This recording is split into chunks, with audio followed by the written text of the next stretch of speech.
Hi, my name is Angie, founder of the new website breakingfamilypatterns.com, and we're here tonight talking with Gary Stuart, who has several websites. Gary, what is your newest website called now? My newest website to actually communicate the spiritual developments that we're discovering with this work is called omniscientones.com. So you can either get to it by http://omniscientones.com, and it should be up and live actually under www.omniscientones.com. OMNISCIENTONES.com. There will be links from gfield.com, and Angie will have a link off her great website, breakingfamilypatterns.com, for those who want the more spiritual aspects of this work described to them. Well, we've been talking tonight we've been hitting some pretty interesting points, to say the least. Always. And one of our insights that we've come up with, both of us, from doing the work, myself for over a year and a half, witnessing and being astounded by the information that comes through, is that there is a point in the present that we're all living in. But to be present in this present moment, to be aware in this present moment and walk through this present moment with conscious awareness, you must be free of the past. While the past, from our ancestors and all their unresolved issues that get downloaded and passed on, while that is in our energy field, it is extremely controlling. It controls your mind, your thoughts, your decisions, your health, your success in life, your lack of success. Every issue is being controlled by this. So Gary, is there another insight that you can give into this particular thing about being in the present moment and being affected by the ancestors of our family heritage? Yes. Actually, it's fairly simple. I mentioned in the last segment about Rupert Sheldrake interviewing Bert Hellinger. So it's interesting in quantum physics, actually everything exists in the present moment. So if you looked at the Big Bang that created the universe, it's still echoing right now as we speak. So here, that's 10 trillion years ago, it's still in existence. So imagine that every ancestor's, the energy of every ancestor, the physical bodies aren't here, the energy of every ancestor that ever existed to create our DNA, every emotional experience that those people had, every national experience that those people encountered, from discovering the New World to leaving a Holocaust, whatever the case may be. What if all of that is consciously in existence at the same time? So the thing is not to reject the consciousness of all those generations, but embrace it in the present moment.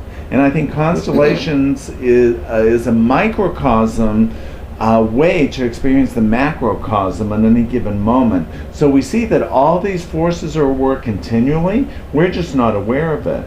So it's not so much to reject our ancestral lineage, look at it that we all exist at the same time. So we spoke a couple segments ago about the age of totality. What if we could be aware of a problem in our life right now and say, oh, is that really my problem, or did my grandmother experience that? Oh, my experience in financial trouble because I'm not grieving my grandfather? What if we lived every day open to the possibility that what's going on now isn't really about me, I'm acting something out for my ancestors? And what if we had that consciousness with great love and compassion and embrace those negative feelings, rather than saying something's bad, I have to change, my history's terrible, my ancestors were alcoholics, they suffered the judgment and arrogance and hatred, really, of that full consciousness. Is that really serving us? So what if we can be compassionately aware of everything at the same time? And is that the true age of totality that we're coming into? Nice. We're not separate. We're not separate from time. And actually, quantum physicists are discovering there is no time. There is only now in the present moment. So I think the more we can be fully present, then we're present with our ancestral line, our current love, and we're facing our future, which is the best place to be. Right. That is so true.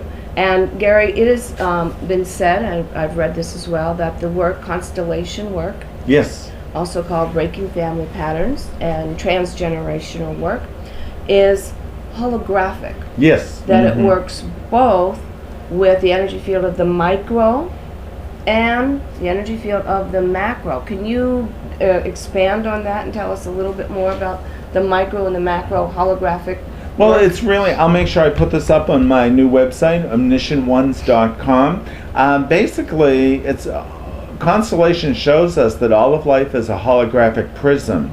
That our current moment, look at our body as a crystal, like we're a crystal right now, and all the energy fields are coming through us. Well, guess what? Sometimes I often wonder, am I looking at life through my ancestors' eyes? Am I their window to the future? Are we the future beings, or are we the dream come true that our ancestors wish they could live like? And are we seeing our eyes the window to their soul? Even though we have our own individual soul, is our family system a group soul that we're all looking out, seeing if life is the same as our ancestors saw it? And if we can be conscious of that and see life as, sometimes I call it a beautiful nightmare, because things are ugly, things are pretty. In our dualist existence, that's kind of what we see. But can we look at it in its totality and see that it's good?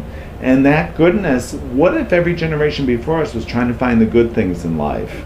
But they couldn't see him because there was an Adolf Hitler. There was a famine. They had to leave for the New World. There was bankruptcy. There was alcoholism. There was a lost child. There was an adopted child. There was someone who died horrifically. There was great grief because you couldn't help them from the Spanish flu of 1918. Things were out of your control. Life is like that. But can we live with all of that simultaneously and hold in a place of love, like, oh, this is what's happening in my lifetime. Now I know how my ancestors feel.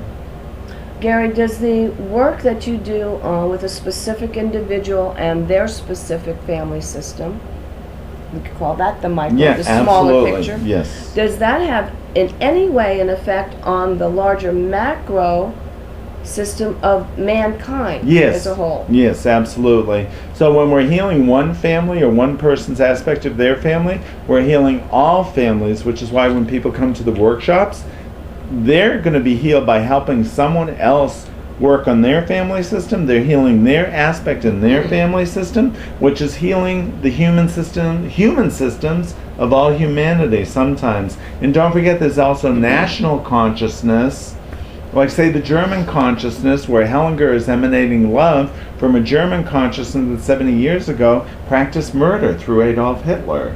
Look at the transformation right there, just in Germany. So like the consciousness of the German people is evolving from hatred, violence, and genocide into teaching the world about love and compassion.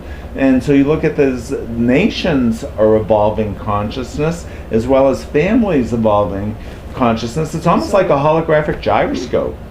Everything's cycles of karma, yes, but on many levels. On many levels. National, personal, familial, ancestral, all happening at the same time. Multi-dimensional karma resolution.